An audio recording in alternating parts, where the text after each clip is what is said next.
ఏలూరు జిల్లా కాంవర్పుకోటలో శ్రీ లక్ష్మీ హైగ్రీవపేటంలోని లలిత అమ్మవారికి భక్తులు ఘనంగా ఆషాఢం సారి సమర్పించారు. పీఠం వ్యవస్థాపకులు సుదర్శన దుర్గాబాయి ఆధ్వర్యంలో గుడిమెట్ల సత్యనారాయణ సచివతి దంపతుల ఆధ్వర్యంలో ప్రత్యేక పూజలు నిర్వహించి main road, south centre, Pathuru రోడ్ల మీదుగా పీఠం వరకు భక్తులు సారితో ఊరేగింపుగా వెళ్లి లలిత అమ్మవారికి సారి సమర్పించారు. ఈ సందర్భంగా దుర్గాబాబు మాట్లాడుతూ ఉభయ తెలుగు రాష్ట్రాల్లోని ప్రజలందరూ పాడి పంటలతో సుఖ సంతోషాలతో ఆయురారోగ్యాలతో ఉండాలని కోరుకుంటూ సకాలంలో వర్షాలు పడాలని అమ్మవారికి ఆషాఢం సారి సమర్పించినట్లు చెప్పారు. పీఠం వద్ద భక్తులకు తీర్థ ప్రసాదాలను అందజేశారు.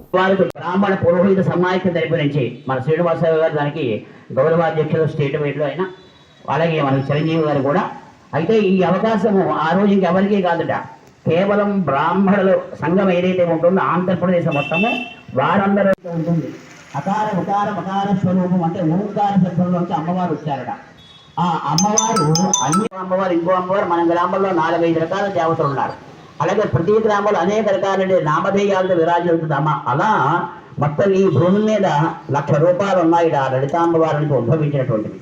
అటువంటిలో భాగంగా ఇవాళ అమ్మవారికి మనం విశేషమైన ఈ సారైన సమర్పణ కార్యక్రమం జరుగుతోంది. యథాసిద్ధం సర్వసాన్యర్థం ఆ పాల్పడగలపండి. యథాభాగం క్షీర సహిత కథడీఫల విశేష మధుర పదార్థ సహిత నారికేళ శకలాన్ సహిత ఓం దానిమ్మ ఫల సహిత కశ్మీర ఫల సహిత విశేష ఫలోపహార విశేష ప్రసాదాలు నివేదయామి.